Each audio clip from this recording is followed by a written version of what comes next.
Hello everyone, welcome to BMC broad mind classes. Channel से जुड़ने के लिए आपका बहुत बहुत धन्यवाद। अगर आपने अभी तक चैनल को सब्सक्राइब नहीं किया है तो प्लीज़ कर लें और साथ में ही बेल आइकन भी दबा लें ताकि आपको आने वाली वीडियोस के नोटिफिकेशन मिलते रहें। तो हम कर रहे थे टीचिंग एप्टीट्यूड और जिसकी हमारी पहले 7 क्लासेस हो चुकी हैं एंड फाइनली हम 8th क्लास पर पहुंच गए हैं।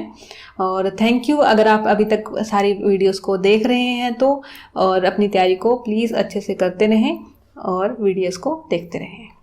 तो पहली 7 क्लासेस अगर आपने नहीं देखी हैं तो प्लीज़ एक बार वो भी जा करके देख लें ताकि आपके कॉन्सेप्ट जो है वो क्लियर हो सके। और इसके लिए कम से कम 7th क्लास जो थी वो तो देख ही लें, क्योंकि उसके अंदर हमने किया था लर्निंग क्या होती है, और आज हम उसी के ही नेक्स्ट स्टेप करेंगे। लर्निंग के बाद लर्नर के बारे में करेंगे और उसकी कैरेक्टरिस्टिक के बारे में पढ़ेंगे अलग अलग से। तो लास्ट क्लास के अंदर ये क्वेश्चन पूछा था आपसे कि which combination of teaching method listed below, जो इनमें से कौन सा एक ऐसा मेथड है जो क्या है लर्नर सेंटर्ड है, ऐसा हमारा पेयर कौन से वाला बनाता है। तो इनके हम 1 बाय 1 अगर हम देखते हैं तो फर्स्ट है इंडिविजुअल इंस्ट्रक्शंस जो कि एंड लेक्चर मेथड। तो इसके अंदर साफ साफ दिख भी रहा है, अगर आपको इंडिविजुअल इंस्ट्रक्शन के बारे में नहीं पता तो लेक्चर मेथड जो है वो क्या है हमारा टीचर सेंटर्ड होता है, ना कि लर्नर सेंटर्ड। तो टीचर सेंटर्ड है लेक्चर मेथड, तो ये हमारा क्या हो जाएगा यहाँ पर क्रॉस, क्योंकि ये लर्नर सेंटर्ड नहीं है। नेक्स्ट सिमुलेशन या डेमोन्स्ट्रेशन, डेमो करके दिखाते हैं जिसके अंदर, तो ये भी टीचर सेंटर्ड मेथड है, लर्नर सेंटर्ड नहीं आता है। इसके अंदर लेक्चर मेथड आ गया तो ऑब्वियसली एक्सपेरिमेंटेशन, चाहे हमारा स्टूडेंट सेंटर्ड भी हो लेकिन लेक्चर मेथड हमारा टीचर सेंटर्ड होता है, ये भी नहीं आएगा। तो हमारा ऑप्शन नंबर डी बचता है जिसके अंदर प्रोजेक्ट एंड डायरेक्ट एक्सपीरियंसेस आते हैं, जो कि दोनों ही हमारे क्या है स्टूडेंट सेंटर्ड या फिर लर्नर सेंटर्ड मेथड्स हैं। तो हमारा ऑप्शन नंबर डी आएगा। इन क्वेश्चंस को प्लीज अच्छे से कर लिया करें, कमेंट में जो है इनका आंसर भी कर दिया करें, क्योंकि ये जो क्वेश्चन है ये प्रीवियस ईयर्स के अंदर यूजीसी नेट के क्वेश्चंस आए हुए हैं, उन्हीं को ही मैंने इनके अंदर डाला हुआ है पीडीएफ के अंदर। तो इनको प्लीज एक बार कमेंट जरूर कर दिया करें। तो नेक्स्ट आपका ये क्वेश्चन है जिसमें लर्निंग के बारे में है कि learning is a life long process, and second है आपका इसका रीजन कि लर्निंग जो है वो हमेशा यूजफुल रहती है लाइफ प्रोसेस तक। तो इसमें से आपको ये ऑप्शन करने हैं 1 2 3 4 में। इसका आंसर आप नीचे कमेंट में जरूर कर देना और इसको हम नेक्स्ट क्लास के अंदर डिस्कस भी कर लेंगे। तो लर्निंग के बारे में महात्मा गांधी जी ने कहा था कि live live as if you were die tomorrow, कि अगर तुम ऐसे जियो जैसे कि कल ही मरने वाले, मतलब जितना अच्छा आप कर सकते हो आज का दिन उतने अच्छे से उसको जियो, उतने अच्छे से आज के काम को करो, जितना आप आज ही बेटर कर सकते हो आपको कल नहीं मिलेगा। वहीं पर ही लर्न करने के लिए इसका अपोजिट कहा कि ऐसे सीखो या फिर ऐसे याद करो जैसे कि आप हमेशा यहीं पर रहने वाले हो, मतलब जो भी आप सीख रहे हो उसको एकदम परफेक्ट तरीके से सीख लो ताकि वो आपको लाइफ लॉन्ग याद रहे और हमेशा तक वो चीज आपके पास रहे, हमेशा आपको वो याद रहे। तो ये एक कोटेशन थी। हमारा टॉपिक है आज का कैरेक्टरिस्टिक, पढ़ेंगे हम एडोलेसेंट एंड एडल्ट लर्नर की अलग अलग पॉइंट ऑफ व्यू से, उनकी एकेडमिक, सोशल और इमोशनल एंड कॉग्निटिव, उनकी अलग अलग कैरेक्टरिस्टिक को आज हम देखेंगे। सबसे पहले देख लेते हैं कि लर्नर हमारा होता क्या है। लर्नर हम किसे एक लर्नर बोल सकते हैं। अगर नॉर्मल हम लाइफ के अंदर देखें तो लर्नर कौन होगा। लर्नर आप भी हैं क्योंकि आप इसको देख रहे हैं, सीख रहे हैं। लर्नर मैं भी हूं क्योंकि मैं पढ़ाना सीख रही हूं। तो ये एक ऐसी प्रोसेस है जो चलती रहती है, कॉन्स्टेंटली चलती रहती है, कभी भी रुकने वाली प्रोसेस नहीं है। और we all are the learner, हम सब ही लर्नर हैं किसी न किसी पॉइंट के ऊपर या किसी न किसी टाइम पर। हम एक टाइम पर कहीं ना कहीं लर्नर हम होते ही हैं अपनी डेली लाइफ के अंदर। It is a process of acquiring, ये एक ऐसी प्रोसेस है जिसके अंदर हम न्यू नॉलेज को तो गेन करते हैं या फिर जो हमारे पास पहले से नॉलेज है उसको कहीं ना कहीं मॉडिफाई करते हैं। नॉलेज भी हो सकती हैं, वो स्किल्स या वैल्यूज हो सकती हैं, हमारा बिहेवियर हो सकता है या हमारी प्रेफरेंसेस हो सकती हैं। इन सबको हम क्या करते हैं, न्यू नॉलेज को एक्वायर करते हैं या फिर पुरानी को मॉडिफाई करते हैं, कुछ ना कुछ उसके अंदर नया ऐड ऑन करते हुए चलते हैं। लर्निंग को अगर नेक्स्ट देखें तो लर्निंग क्या है, एक इंटेलेक्चुअल लेवल के ऊपर कोग्निटिव लेवल या कोग्निटिव एबिलिटी को बढ़ाने का, परसेप्शन को, पर्सनैलिटी को और एटीट्यूड को कंप्लीटली इन सब चीजों के ऊपर डिपेंड होती है। इन सब के साथ ही ये लर्निंग भी चलती रहती है। तो ये था लर्नर। लर्नर की करेक्टरिस्टिक, अगर कोई भी कॉमन लर्नर है, ये सारी की सारी कॉमन करेक्टरिस्टिक हैं कि आप एक लर्नर है, मैं एक लर्नर हूँ, कोई भी हो सकता है, उसके अंदर ये करेक्टरिस्टिक होनी ही चाहिए, तभी वो एक अच्छा लर्नर बन सकता है। जैसे कि फर्स्ट जो है हमारा क्यूरियोसिटी, मतलब कुछ न कुछ जानने का इच्छुक होना चाहिए। अगर आप किसी भी चीज के जानने की इच्छा ही नहीं है, बिल्कुल किसी भी चीज के लिए क्यूरियस ही नहीं है, तो आप उस चीज को सीख भी नहीं पाएंगे। तो आपका जो भी सब्जेक्ट मैटर है उसको एक इंटरेस्टिंग वे से, क्यूरियस पॉइंट ऑफ व्यू से कि इसके अंदर क्या होगा, क्यों हम इसको पढ़ रहे हैं, उसका एक रीजन भी समझे साथ के साथ, तो आप क्या करेंगे, उसके लिए क्यूरियस भी रहेंगे कि आप उसको सीखने के लिए इच्छुक भी रहेंगे। जैसे कि आपको टीचिंग एप्टीट्यूड क्यों पढ़ाया जा रहा है, क्योंकि टीचिंग एप्टीट्यूड को आप पढ़ने के बाद लर्नर के बारे में समझ पाते हो, टीचर के बारे में समझ पाते हो कि क्या टीचर होता है, क्या टीचिंग मेथड क्या क्या रहते हैं, टीचिंग के क्या क्या मटेरियल रहता है जो आपको हेल्प करेगा, लर्नर की करेक्टरिस्टिक कैसे होती हैं, छोटे बच्चों की करेक्टरिस्टिक कैसी हैं, बड़ों की कैसी है। तो इनके बेसिस को आपको इसीलिए ये पढ़ाया जा रहा है नेट की एग्जाम के अंदर या फिर किसी भी टीचिंग एग्जाम के अंदर इससे क्वेश्चन पूछे जाते हैं। क्योंकि अगर आप इसको पढ़ रहे हो तो इसका मतलब आपके अंदर आपने उस चीज को समझ लिया है कि आप भी एक फ्यूचर के अंदर टीचर बनने वाले हैं। तो आपने ये सब चीजों को समझने के बाद आप टीचर बन रहे हो, आपको इन सब की ज्ञान है, तभी आप टीचर बन रहे हो। तो इसलिए आपको भी इनको जब पढ़ रहे हो, टीचिंग एप्टीट्यूड पढ़ रहे हो, कोई भी सब्जेक्ट आप पढ़ रहे हो, तो उसके लिए क्यूरियस रहें, अपने सब्जेक्ट मैटर के लिए जानने की इच्छा रखें, उसके लिए कुछ ना कुछ क्यूरियस जब हम होते हैं या फिर हमारे पास कुछ ना कुछ इनकम्प्लीट जब तक रहता है तब तक मतलब हम क्यूरियस भी रहते हैं। और जब तक ये लर्निंग पूरी नहीं मानी जाती है, जब तक हम सब कुछ सीख नहीं लेते हैं, वो इनकम्प्लीट रहता है, वो लर्निंग पूरी नहीं होती है। नेक्स्ट है इंट्रिंसिक मोटिवेशन। इंट्रिंसिक मोटिवेशन जब आता है तब हम जल्दी सीख जाते हैं। जैसे कि छोटे बच्चे होते हैं या फिर कोई भी बच्चा होता है तो पेरेंट्स उसको जब तक डांटते रहते हैं धक्के से किताबों के ऊपर कि पढ़ना है, तब तक वो सीख नहीं पाता है। ठीक है, वो पढ़ेगा, सिर्फ एग्जाम के अंदर अच्छे नंबर ले आएगा, लेकिन उस चीज़ों को वो सीख नहीं पाएगा, कॉन्सेप्चुअली वो उसके अंदर नहीं जाएंगी। वहीं पर ही जब एक बच्चा खुद से मोटिवेटेड है, उसको खुद पता है कि उसको पढ़ना है, देन वो क्या होता है, उसका इंटरनल मोटिवेशन वहां पर काम करता है और वो अपने आप चीजों को सीखता है। जैसे कि अपना भी किसी चीज के अंदर ज्यादा इंटरेस्ट होता है तो उसके लिए सीखने के लिए हम ज्यादा मोटिवेटेड रहते हैं और उसको हम अपने आप भी सीखना शुरू कर देते हैं। वो हमारा इंटरनल मोटिवेशन वहां काम करता है। ठीक है, तो नेक्स्ट है हमारी अडेप्टेबिलिटी। अडेप्टेबिलिटी मतलब हम चीजों को अडेप्ट करना सीख पाते हैं। लर्नर को हमेशा अडेप्टेबल होना चाहिए। अडेप्टेबल मतलब अगर कोई नई टेक्नोलॉजी आई है, कोई नई मेथड्स आए हैं या फिर कोई नया टीचर भी अगर नया आया है तो उन चीज़ों को एक अच्छा लर्नर क्या करता है, हमेशा अडेप्ट कर लेता है। अगर वो ऐसा कर लेता है तो उसकी लर्निंग की करेक्टरिस्टिक भी, लर्निंग भी जो होगी वो इफेक्टिव रहेगी। जैसे कि अभी टेक्नोलॉजी के अंदर काफ़ी चेंजेस हुए हैं। पहले बच्चे ऑफलाइन स्टडीज़ ज़्यादा करना प्रेफर करते थे या फिर स्कूल्स के अंदर जाते थे, ऑफलाइन ही होता था। लेकिन अब क्या हुआ, ड्यू टू कोविड है, काफ़ी सारी प्रॉब्लम्स आ गई हैं, हमें ऑनलाइन पढ़ाई की तरफ जाना पड़ा। तो इसकी वजह से क्या हुआ कि अडेप्टेशन बच्चों के अंदर होगी तो भी वो अच्छे से सीख पाएंगे।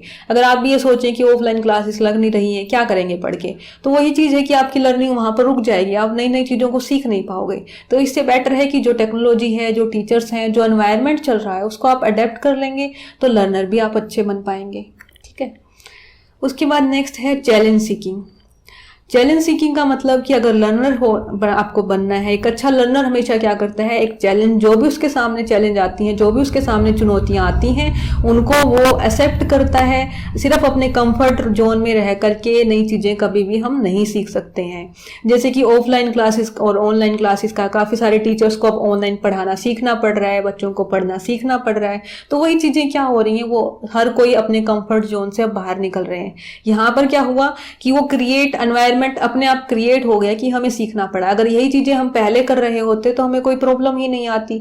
तो यही चीजें हैं कि लर्नर जो होता है उसको चैलेंजेस एक्सेप्ट करना आना चाहिए। अपने कंफर्ट जोन से जब बाहर जाएंगे तो नई नई चीजों को भी सीख पाएंगे।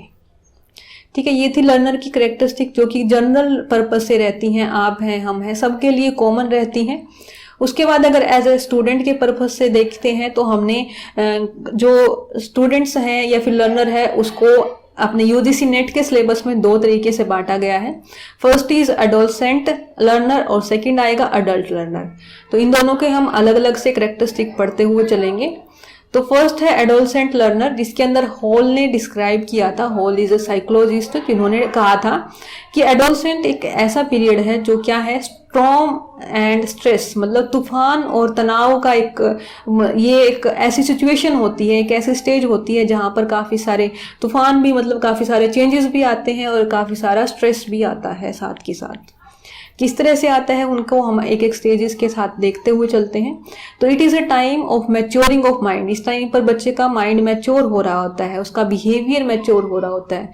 जैसे कि आप खुद को देखें या अपने आसपास बच्चों को देखें, तो वो धीरे धीरे क्या होते हैं कि जैसे जैसे जैसे उनकी एज बढ़ती चलती है, उनके अंदर मैच्योरिटी आती रहती है।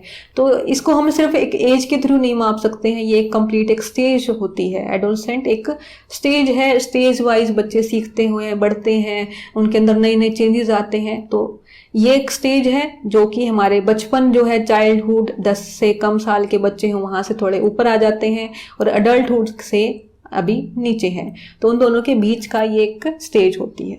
तो इसके 3 टाइप हैं। जो फर्स्ट है हमारा that is early adolescent.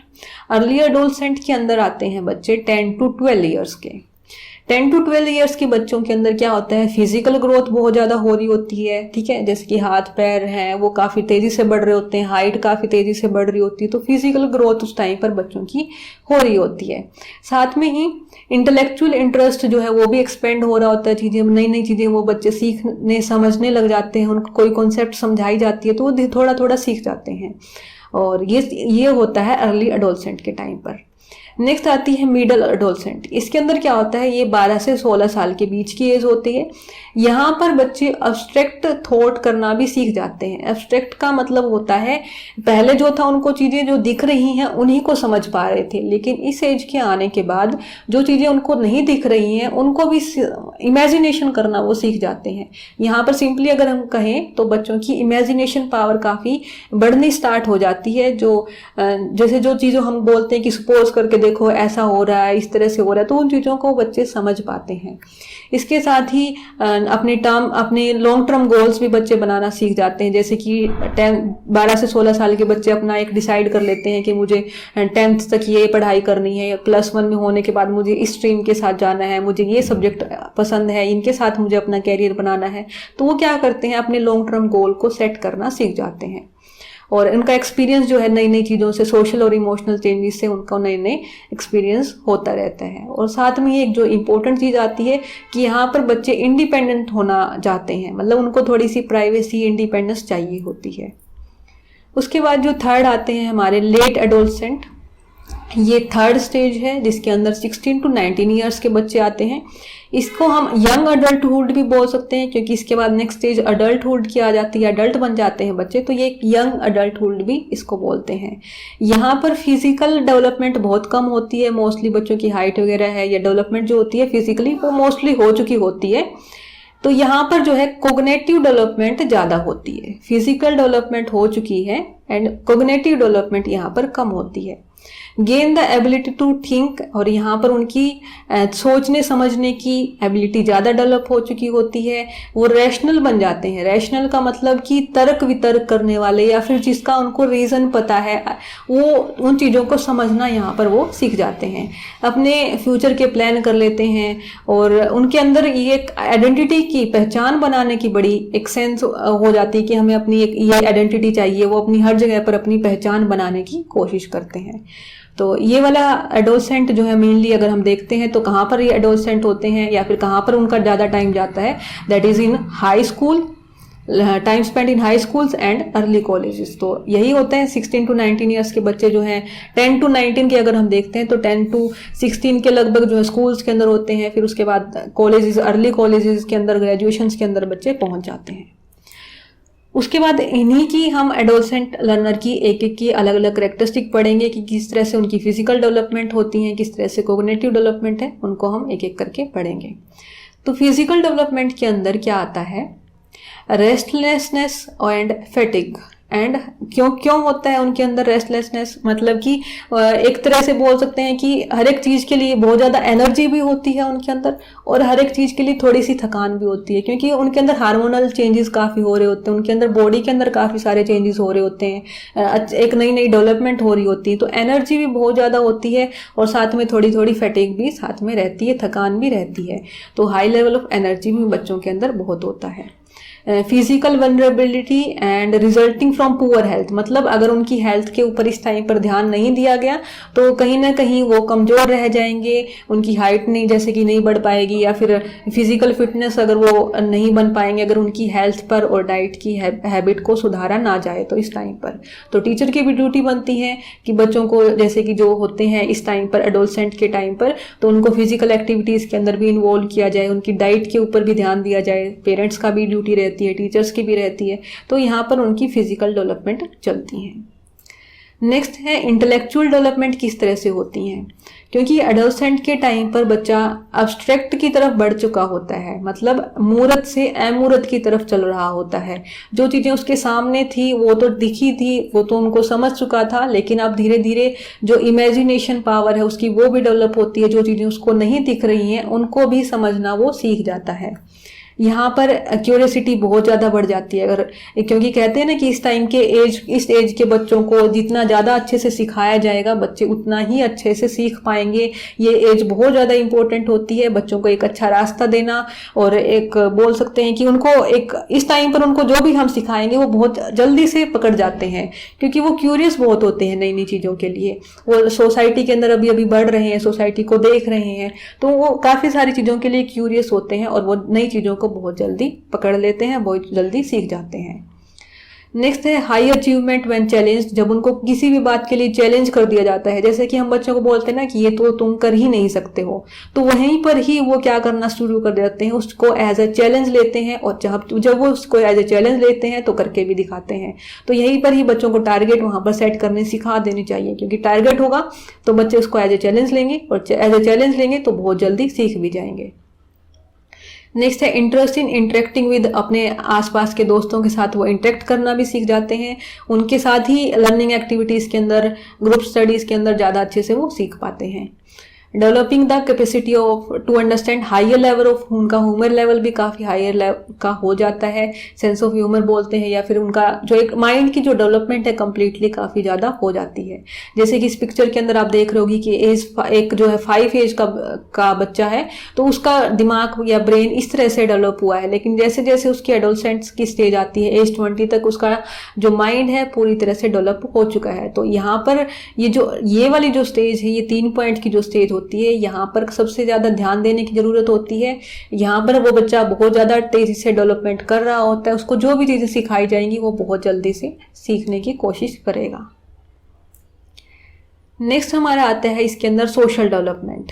Social development के अंदर क्योंकि बच्चा अभी धीरे धीरे, अभी तक क्या था कि 10 साल तक का बच्चा मोस्टली पेरेंट्स के साथ ज़्यादा जुड़ाव में रहता है या फिर थोड़ा बहुत आसपास, लेकिन अब वो बाहर की चीज़ों को समझने लग जाता है। जब बच्चा एडोलसेंट के अंदर आता है, जब वो 16-17 ईयर्स का होता है, तो बाहर की चीज़ों को भी, जैसे कि रेशियल जो चीज़ें हैं या फिर एथनिक आइडेंटिटी है, उसको पहचानना शुरू कर देता है, और साथ में ही उन लोगों की तरफ ज़्यादा अट्रैक्ट होता है जो सेम बैकग्राउंड के होते हैं, जो उसके आसपास उसको अपने जैसे दिखते हैं, उनकी तरफ वो ज्यादा अट्रैक्ट होता है। उनको उनके बारे में, मतलब अपनी एक आइडेंटिटी के बारे में वो जानना चाहता है। लाइकिंग फैट्स एंड उन चीज़ों की तरफ बहुत ज़्यादा जल्दी से अट्रैक्ट होता है, या उन चीज़ों को ज़्यादा पसंद करता है जो एक टाइम पर बहुत ज़्यादा पॉपुलर होती हैं। जैसे कि आजकल के टाइम में मोबाइल फ़ोन्स हैं, सोशल मीडिया है, ये बहुत ज़्यादा पॉपुलर है, पॉपुलर कल्चर ये बना हुआ है। तो यंग जनरेशन भी हमारी जो एडोलसेंट है वो भी काफ़ी ज़्यादा इसकी तरफ चल रहे हैं, क्योंकि ये बहुत ज़्यादा पॉपुलर कल्चर बना हुआ है। तो सोशल डेवलपमेंट भी उनका इसी तरह से होता है। यहाँ पर overreacting to ridicule, embarrassment and rejection, अगर उनको रिजेक्शन मिलते हैं या बहुत ज़्यादा एम्बेरस किया जाता है या कुछ भी उनके बारे में कुछ भी कहा जाता है, तो वो ओवर रिएक्ट करते हैं। हमें ये लगता है कि बच्चे हैं, इतना ओवर रिएक्ट क्यों कर रहे हैं, हम तो जैसे पेरेंट्स जो करते हैं वो थोड़ा सा बच्चों को समझाते हैं, बच्चा क्या करता है, उसके लिए बहुत ज़्यादा रिएक्ट करता है कि क्यों हमें मेरे पीछे पड़े रहते हो, या इस तरह की कुछ काफ़ी सारी चीज़ें जो है बच्चे बोलते हैं। तो वो उनके सोशल डेवलपमेंट वहाँ पर हो रही है। अगर उनको हम हर बार टोकेंगे, हर बार उनको रिजेक्ट करेंगे उनकी बातों को, या उनको एम्बेरस फील करवाएंगे, तो वो उसकी वजह से गलत साइड भी जा सकते हैं, वो ज़्यादा एम्बेरस फील करते हैं इस टाइम पर।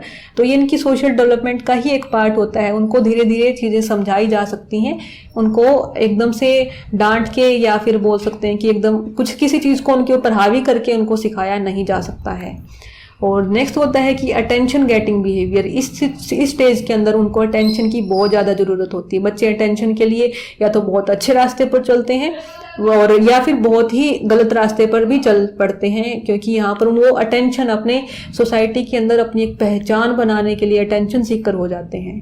ठीक है, ये थी सोशल डेवलपमेंट। साइकोलॉजिकल डेवलपमेंट के अंदर क्या क्या आता है? साइकोलॉजिकल का मतलब क्या होता है कि उसके माइंड के अंदर क्या क्या चल रहा होता है, उसके मूड स्विंग जैसे हो रहे हैं, या अपनी एक पहचान, वो अपने आप को कहाँ देख रहा है, सिंपली ये देखते हैं। तो इसके अंदर क्या होता है कि मूड्स के अंदर काफ़ी जल्दी जल्दी चेंजेस होते हैं। डिज़ायर टू बिकम इंडिपेंडेंट, वो यहाँ पर इंडिपेंडेंट बनना चाहता है, साथ में ही अपनी आइडेंटिटी पहचान बनाने के लिए भी काफ़ी कोशिश करता है।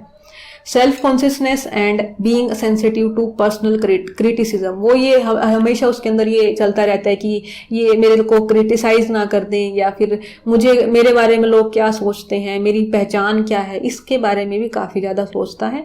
जैसे कि आप इस पिक्चर के अंदर देख रहे हैं कि वो ये सोचता है कि मेरी पहचान कहाँ है, ये लोग यहाँ पर खड़े हैं तो मैं इनमें से कौन सी जगह पर हूँ, मेरी आइडेंटिटी क्या है, मैं इनमें से कौन सा हूँ। मतलब वो बच्चों के साथ, औरों के साथ कंपेरिजन करना, यहाँ पर एक तरह से कंपैरिजन की कोशिश करता है कि ये बच्चा अगर इंटेलिजेंट है तो क्या मैं इसके जैसा हूँ, ये अगर बुरा बिहेव कर रहा है तो क्या मैं इसके जैसा हूँ। यहाँ पर वो कंपैरिजन करके अपने आप को पहचानने की कोशिश करता है। और नेक्स्ट है seeking approval from of peers and others, जैसे उसका दोस्त कहते हैं या उसके साथ वाले जो लोग कहते हैं वैसा वैसा करने की वो कोशिश भी करता है। तो वो अप्रूवल लेना चाहता है अपने साथ वालों से कि मेरे दोस्त मेरे बारे में क्या सोचते हैं, क्या वो सही चल रहा है। मतलब यहाँ पर काफ़ी सारी चीज़ें जो सोशल रिलेशनशिप होते हैं वही उनकी साइकोलॉजिकल डेवलपमेंट के ऊपर भी ज़्यादा इफेक्ट डालते हैं। एडोलसेंट लर्नर की कैरेक्टरिस्टिक के बाद हमें पढ़ना है कि अडल्ट लर्नर क्या होता है, अडल्ट लर्नर जो है वो कौन होता है। तो अडल्ट पर्सन कौन होगा? अकॉर्डिंग टू यूनेस्को कहा गया है कि बिटवीन 24 to 65 ईयर्स जो होता है एक पर्सन, वो अडल्ट लर्नर होता है। लेकिन अकॉर्डिंगली अगर हम जैसे चलते हुए आ रहे थे तो एक पर्सन जो 20 to 35 या 20 to 60 ईयर्स 65 ईयर्स तक जो चलता है वो एक अडल्ट के अंदर आ जाता है। मतलब अडोलसेंट के बाद नेक्स्ट स्टेज क्या आती है, हमारी अडल्ट लर्नर की आती है। इसके लिए कहा जाता है कि life is busy and adults are busy. मतलब लाइफ बिजी चल रही है क्योंकि अडल्ट जो है सारे के सारे बिजी हैं, कहीं ना कहीं वो किसी न किसी काम में, किसी से भी पूछो बिजी ही चल रहा होता है। तो सारे अडल्ट बिजी हैं, लाइफ भी बिजी चलती रहती है। ये इनकी जो लर्निंग प्रोसेस है वो कैसी होती है, सिस्टमेटिक हो जाती है। उनको एक अपना जो है टारगेट मिल चुका होता है कि हमें इस तरफ जाना है। एंड फॉर्मल भी हो सकती है उनकी स्टडीज, इनफॉर्मल भी हो सकती हैं, फुल टाइम भी हो सकती हैं, और पार्ट टाइम लर्निंग भी हो सकती है। अडल्ट क्या होते हैं, जब अडल्टहुड के अंदर पहुंच चुके हैं तो वो एक अच्छा खासा एक्सपीरियंस ले चुके होते हैं। तो यहाँ पर जो अडल्ट लर्नर होते हैं वो एक्सपेरिमेंटल लर्नर होते हैं, उनके पास काफ़ी सारा एक्सपीरियंस आ चुका होता है। जो वो एनवायरनमेंट को समझते हैं वो अपनी सेंसेस के साथ या अपने एक्सपीरियंस जो उन्होंने लिया है उसके पॉइंट ऑफ व्यू से समझते हैं। हर किसी का पॉइंट ऑफ व्यू, जैसे हम कहते नहीं कि हर किसी कोई किसी के बारे में अच्छा सोचता है, कोई वहीं दूसरा पर्सन उसके बारे में बुरा सोचता है। तो वो उनके एक्सपीरियंस के बेस पर डिपेंड करता है कि उन्हें कैसा एक्सपीरियंस मिला है पास्ट के अंदर, और वो उसी के बेस पर ही आगे आने वाली चीज़ों को सीखते हैं। नेक्स्ट, इसकी कैरेक्टरिस्टिक क्या होती हैं? यहाँ का जो अडल्ट लर्नर होता है वो प्रॉब्लम सेंटर्ड होता है। उसको प्रॉब्लम सोल्व करने में काफ़ी, मतलब क्योंकि उसका एक्सपीरियंस काफ़ी मिल चुका है तो वो लाइफ की प्रॉब्लम को सोल्व करना लग जाता है। जैसे कि अगर देखते भी हैं कि 24 to 65 ईयर्स काफ़ी लंबी स्टेज हो जाती है, एक काफ़ी लंबा टाइम पीरियड है, और इसके अंदर काफ़ी सारी चीज़ों के अंदर चेंजेस होते हैं। सोसाइटी के अंदर नई नई चीज़ें देखने को मिलती हैं। एक तरह से अगर कहें तो हमारा इंटेलेक्चुअल भी काफ़ी सारे चेंजेस होते हैं, हमारे बिहेवियर के अंदर मैच्योरिटी बहुत ज़्यादा आ जाती है, और लाइफ की इतनी सारी प्रॉब्लम्स को फेस करना पड़ता है। तो प्रॉब्लम सेंटर्ड वो अपने आप ही हो जाता है, हर एक चीज़ को प्रॉब्लम को सोल्व करने की कोशिश करता है। नेक्स्ट है रिजल्ट ओरिएंटेड, मतलब वो समझ जाता है कि अगर ये प्रॉब्लम है तो इसका रिजल्ट क्या आएगा, अगर मैं ये डिसीजन लेता हूँ तो इसका रिजल्ट क्या रहेगा। तो वो रिजल्ट ओरिएंटेड होकर के अपने लाइफ के डिसीजन लेता है, अपनी लाइफ की लर्निंग को करता है। सेल्फ डायरेक्टेड हो जाता है, उसको किसी की डायरेक्शन की जरूरत नहीं होती है, खुद सीखता है, किसी के ऊपर डिपेंडेंट नहीं रहता है, या फिर अगर औरों से मतलब औरों की डायरेक्शन की उसको जरूरत यहाँ पर नहीं रहती है, या फिर वो खुद अपने आप से भी डायरेक्शन अपनी लाइफ की दे सकता है। सीक एजुकेशन दैट रिलेट, वो वही एजुकेशन लेता है जो रिलेट करती है या जिसको वो अप्लाई कर सकता है अपनी नीड्स के लिए, मतलब जो उसको जरूरत होती है वही नॉलेज वो लेना पसंद करता है। अपनी रिस्पॉन्सिबिलिटी को एक्सेप्ट कर लेता है and for their own learning, अपनी लर्निंग के साथ साथ वो रिस्पॉन्सिबिलिटी को एक्सेप्ट करते हुए चलता है। उसका मोटिवेशन इंटरनल होता है, ठीक है। जो एडोलसेंट बच्चे होते हैं उनको पेरेंट्स का एक प्रेशर रहता है, साथ में अपने फ्यूचर का प्रेशर रहता है, मतलब वो क्या होता है एक एक्सटर्नल मोटिवेशन उनको ज़्यादा रहता है। वहीं पर ही अडल्ट पर्सन जो है, एक अडल्ट लर्नर जो है, उसका मोटिवेशन इंटरनल होता है, इंटरनली मोटिवेट होकर के वो अपना कोई भी काम करता है। इन दोनों के बीच का डिफरेंस दिया गया है कि किस तरह की टीचिंग रहती है इनके साथ में, कि किस तरह की, जैसे कि लर्नर एडोलसेंट जो लर्नर होते हैं वो डिपेंडेंट रहते हैं टीचर के ऊपर ही, जैसा टीचर पढ़ाते हैं मोस्टली चीज़ें वो वही पढ़ते हैं। अडल्ट जो होते हैं वो सेल्फ मोटिवेटेड हैं और खुद ही सेल्फ डायरेक्टेड भी होते हैं। और लर्निंग एडोलसेंट के टाइम पर एक ऐसी प्रोसेस है जो मोस्टली सब्जेक्ट मैटर के साथ ही वो पढ़ते हैं, मतलब जो सब्जेक्ट के अंदर है मोस्टली वही उसके आसपास ही उनकी एक लाइफ चल रही होती है, सब्जेक्ट मैटर को ही पढ़ना उनके लिए इम्पोर्टेंट होता है। लेकिन जब आप अडल्ट की स्टेज पे पहुंच जाते हो तो यहाँ पर सब्जेक्ट मैटर से बाहर की चीज़ें आपको देखने को मिलती हैं, रियल लाइफ के काम वहाँ पर देखने को मिलते हैं, रियल लाइफ की सिचुएशंस को आपको हैंडल करना पड़ता है। करिकुलम कैसा रहता है या सिलेबस या करिकुलम हमारा कैसा रहता है, टीचर जो डिसाइड करता है या टीचिंग सिस्टम जो डिसाइड करता है वही करिकुलम होता है। जैसे स्कूल कॉलेजेस के अंदर क्या रहता है, जो टीचर ने या टीचिंग सिस्टम के अंदर जो एजुकेशन का सिलेबस चला आ रहा होता है वो वही रहता है। लेकिन जब आप अडल्ट के पास जाते हैं, अडल्ट के पास क्या है, वो खुद प्लान भी करता है, लर्नर खुद प्लान करते हैं, और जो फैसिलिटेटर ने जो प्रोवाइड कर रखा है वो करिकुलम रहता है। ऑब्जेक्टिव्स एडोलसेंट के प्री डिटरमाइंड होते हैं कि उसको क्या करना है, पूरे साल के अंदर क्या पढ़ाया जाना है वो फिक्स होता है। वो इनफ्लेक्सिबल भी होता है, उसको बहुत जल्दी जल्दी चेंज नहीं कर सकते हैं। और अडल्ट का इसका ऑब्जेक्टिव्स जो है वो फ्लेक्सिबल होते हैं, वो अपने अकॉर्डिंगली उनको चेंज करता है। इसका इवेल्यूएशन एडोलसेंट का डन बाय टीचर, और एडल्ट का जो इवेल्यूएशन होता है वो अपने अपने एक्सपीरियंस के थ्रू अलग अलग जगह से कलेक्ट करता है, अपने पीयर से, कलीग हैं या अपने दोस्त हैं उनसे पूछता है, जो उसकी हेल्प करने वाले टीचर या फैसिलिटेटर हैं उनसे पूछता है, एक्सपर्ट की राय भी वो लेता है कि कहाँ उसने लाइफ के अंदर गलतियाँ की हैं, कहाँ उसने सही किया है। तो वो इवेल्यूएशन अलग अलग जगह से कलेक्ट करके करता है। तो ये थी एडोलसेंट एंड अडल्ट के डिफरेंसेस। उसके बाद क्या आता है कि हम मैंने जैसे कि ये यहाँ पर आपको बताया है कि एडोलसेंट की ये करेक्टरिस्टिक है, यहाँ पर आपको एडल्ट की करेक्टरिस्टिक बताई, लेकिन क्या ये बिल्कुल सेम है? आप कह दोगे कि नहीं मेरे साथ तो ऐसा नहीं हुआ, मैं तो एडोलसेंट के टाइम पर ही मैच्योर था, या फिर आप कई लोगों को हम देखते हैं कि एडल्ट के टाइम पर भी वो मैच्योरिटी जैसा बिहेव नहीं करते हैं। तो ये क्यों होता है? क्योंकि हर कोई पर्सन यूनिक है, हर किसी का एक ऑब्जेक्टिव अलग है। तो इसलिए यहाँ का हमारा नेक्स्ट टॉपिक बनता है दैट इज इंडिविजुअल डिफरेंसेस। ठीक है, इंडिविजुअल डिफरेंसेस मतलब कि हर कोई पर्सन अलग है, उसका एक अलग बिहेवियर होता है। हर एक लर्नर की करेक्टरिस्टिक के पॉइंट ऑफ व्यू से अगर हम देखें तो उनके अंदर काफ़ी बड़े डिफरेंसेस देखने को मिलते हैं, लार्ज डिफरेंसेस उनमें होते हैं। जैसे कि चिल्ड्रन हैं, स्टूडेंट हैं, प्रोफेशनल्स हैं, अडल्ट हैं या फिर डिसेबल्ड पर्सन है, उन सब की अपनी अपनी एक अलग करेक्टरिस्टिक होती हैं। हर कोई अपने पॉइंट ऑफ व्यू से यूनिक होता है। साथ में ही इनकी psychological characteristic and physical mental abilities भी अलग अलग होती हैं। नॉलेज, हैबिट अपनी सबकी अलग अलग हैं। आपके पॉइंट ऑफ व्यू से आपकी नॉलेज अलग है, आपकी हैबिट अलग है, आपकी पर्सनैलिटी यूनिक है, और उसी तरह से सबकी इसी तरह से होती है। यही एक डिसाइड करती है इंडिविजुअल डिफरेंसेस को। चाहे आप अडल्ट के अंदर आते हो, एडोलसेंट के अंदर आते हो, लेकिन आपकी करेक्टरिस्टिक दूसरों से फिर भी कहीं ना कहीं अलग होती ही है। ठीक है, ये थी इसके इंडिविजुअल डिफरेंसेस। इसके साथ में ही ये सारे पॉइंट ऑफ व्यू हो सकते हैं जिसके बेसिस पर हमारे अलग अलग डिफरेंसेस होते हैं। जैसे कि फिजिकल अपीयरेंस अपनी अलग अलग है, कहते हैं ना कि मेरा फेस जो है वो किसी से नहीं मिलता, और तो फिजिकल अपीयरेंस अलग है। इंटेलिजेंस जो इंटेलेक्चुअल बिहेवियर है वो अपना अलग है, एटीट्यूड है वो अलग है, अचीवमेंट अलग है, motor ability, interest, emotion, personality, सबकी वो अपनी अपनी यूनिक होती हैं और उनको हम इन कैटेगरीज के अंदर डिवाइड भी कर सकते हैं। ये थी हमारे इंडिविजुअल डिफरेंसेस। इसके बाद आते हैं कि जैसे कि हमने ये देख लिया कि एडोलसेंट लर्नर क्या होता है, अडल्ट लर्नर क्या होता है, तो उनको पढ़ाने के लिए एक एनवायरनमेंट कैसा क्रिएट किया जाए कि लर्निंग जो है वो वहाँ पर काफ़ी अच्छी रहे, या फिर क्या क्या एक लर्निंग एनवायरनमेंट को बढ़ाने के लिए एक कैसा एनवायरनमेंट हमें बनाना चाहिए।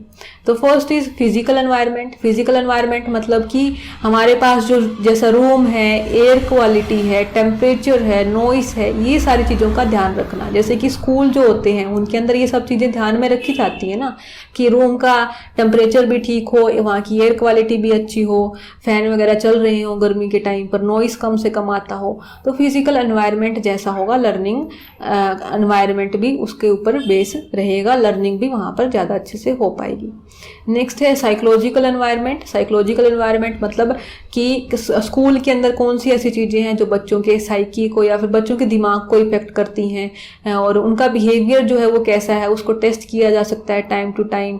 जैसे कि बच्चा कोई क्लास को अटेंड नहीं कर रहा है तो उसका रीज़न पूछा जा सकता है कि बच्चा क्लास को अटेंड क्यों नहीं कर रहा है, क्या उसको अपने साथ वाले दोस्तों से प्रॉब्लम है, उसके जो क्लासमेट होते हैं क्या उनसे प्रॉब्लम है, टीचर से प्रॉब्लम है, सिलेबस से प्रॉब्लम है, मतलब कहीं ना कहीं उसकी साइकोलॉजिकल चीज़ों को समझना पड़ेगा।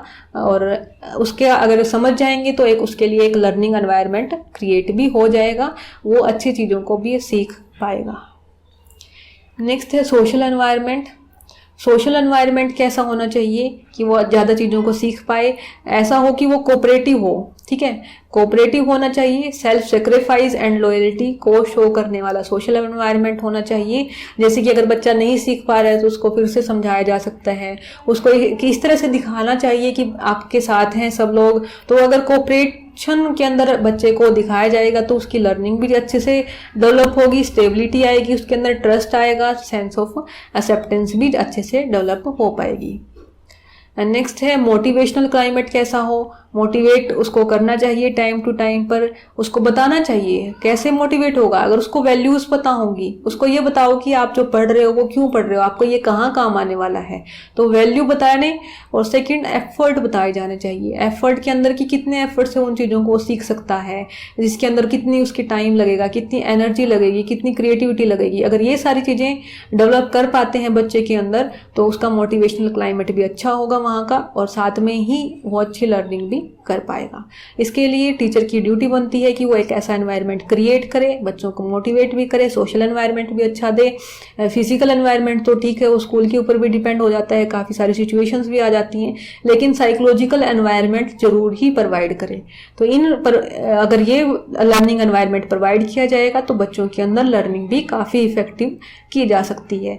और हम टीचिंग एप्टीट्यूड जैसे कि मैंने पहले भी कहा था इसीलिए पढ़ रहे हैं कि लर्निंग को किस तरह से हम बेटर बना सकते हैं, तो इसके लिए हमें ये पढ़ना पड़ता है, ठीक है। और अगर अभी तक आप वीडियो को देख रहे हैं तो thank you so much, and please like share and subscribe, और कमेंट कर दिया करें जो भी क्वेश्चन पूछा गया है, या आपको कोई भी डाउट है तो उसका भी आप कमेंट कर दें, एंड शेयर जरूर कर दिया करें जो भी टीचिंग एप्टीट्यूड पढ़ना चाहते हैं, नेट की तैयारी कर रहे हैं, या कोई भी टीचिंग एग्जाम्स हैं, DSSB है, एस्टेट है, सीटेट है, कोई भी टीचिंग एग्जाम की अगर आप तैयारी कर रहे हैं तो उनको शेयर भी कर दिया करें। Thank you.